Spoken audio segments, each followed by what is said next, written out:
Hello mga kakasakit mga lolos. Ayan, na-scroll ko na naman ang aking file. So nakita ko na naman ito. So gusto ko na naman itong balikan. Kaya gusto ko na naman i-share sa inyo yung aming na-experience sa lugar na yan. So, ayan po ay yung tinatawag nilang water tubing. Ang ano na yan, ang Malumpati na yan, na Blue Lagoon, ay pag summer po, wala po talaga siyang tubig. Kaya naswertehan po namin kami punta dyan at may tubig. At saka blue na blue po talaga. So, ang tubig na po na yan ay galing sa mga spring na naandyan sa may kabundukan na yan. So, napakalamig ng tubig niyan. At saka doon sa may bandang unahan po, talagang nire-recommend po nila na pwede siyang inumin. At yung tubig po na talaga nanggagaling dyan, ay yan ang ginagamit ng mga residents na malapit po dyan sa may Malumpati. So, iniinom po talaga yan, yung nandun sa unahan. Pero pag dito sa may mga tao, hindi nila nire-require na inumin. Kasi, siyempre, may mga tao. Pero doon sa unahan talaga, as in talagang tinigman namin, mineral water talaga ang lasa. Okay, wala naman naging side effects na pag-inom dyan. As in, talagang lasa mo talaga yung mineral. At saka nakakatuwa dyan, ang dami ng mga halaman sa mga paligid dyan na maganda. Pwede nga lang mag-uwi eh. Ganda talaga ng mga halaman dyan. At saka yung tubig talaga. Sobrang fresh at fresh at blue na blue. Okay. So, alam niyo ba, naswertehan namin yung pagpunta namin dyan kasi, after, 2 days after na nanggaling kami dyan, umulan na at binahan na yan. So, hindi na siya nakita na blue. So, nakabalita yan bago kami makauwi na naging brown na ang tubig niya. Kasi pag umuulan talaga, hindi ganyan ang kulay at walang mga turistang napunta din kapag malakas ang ulan. Kasi hindi nila ma-enjoy yung kulay na blue. At saka pag summer, talagang wala daw tubig yan. Kaya maganda daw talaga yung season ng mga August pag pumupunta kasi may mga ulan-ulan na. So may mga tubig na. Kasi pagka konti lang daw ang tubig niyan kapag summertime. Tulad ng May, April, May. So walang tubig daw po yan. Kaya swertehan namin yung pagpunta talaga namin. At saka nakakatuwa dyan ay marami talagang mga foreigners na nandyan. Mga Koreano na halos sila yung laman ng Malumpati, Blue Lagoon. Ganda ng experience. Yan po yung water tubing na ginagawa. Yan yung pinaka-featured activity dyan sa lugar na yan. So, dyan po, ay nag-iwantay kami sa pag-dive, pagtalon ng mga nag-guide sa amin. Kasi, meron silang show yung pinaka-show nila, yung magda-dive sila, tatalon sila sa harap namin, and then sisigaw nila yung Malumpati. So, may meaning yun eh. Nakalimutan ko lang sa yung ibig sabihin ng Malumpati.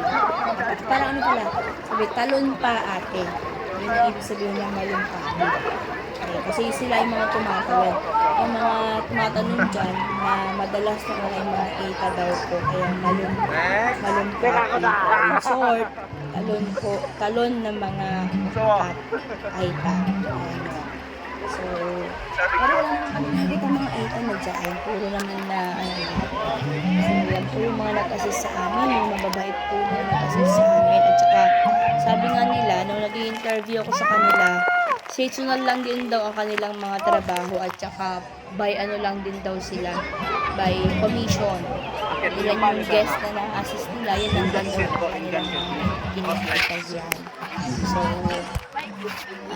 ganda na experience na ano namin yan. Ayan, si Sir Patrick po ito, hawak na ating phone. Ayan, so grabe ang experience talaga. Sarap dalhin ng buong pamilya dyan. Talagang mag-e-enjoy ka.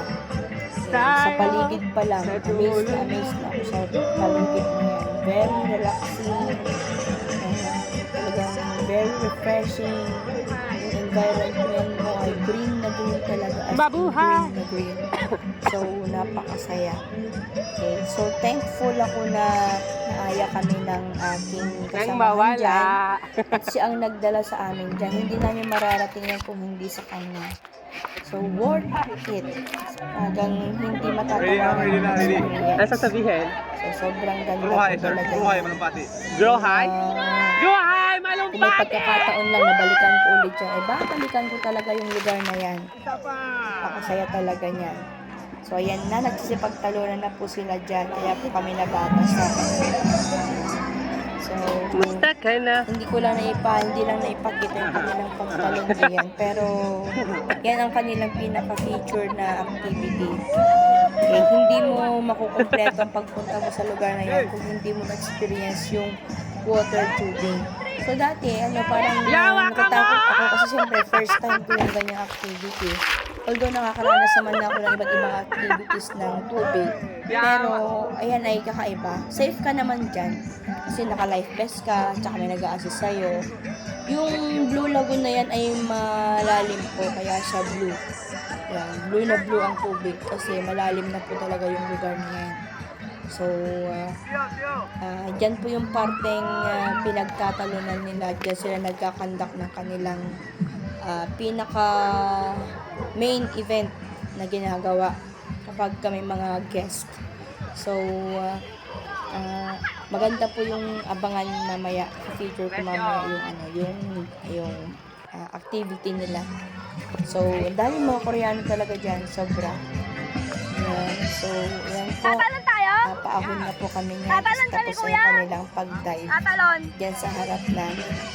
Ang saya po talaga ng experience dyan. Okay, so yan na po sa likod ko yung mga nag-assist sa amin. So, paahon na po kami at babalik na namin. Pero susubukan kong tumalon kasi sabi naman nila pwede daw tumalon basta nandyan pa yung vest mo. So, sabi ko dun sa nag-assist sa akin, antayin niya ako, tatalon ako, abangan niya ako sa baba. So, susubukan kong tumalon later. So, abangan niyo ang aking pagtalon. Hindi naman siya mataas na mataas. Subukan ko lang. So,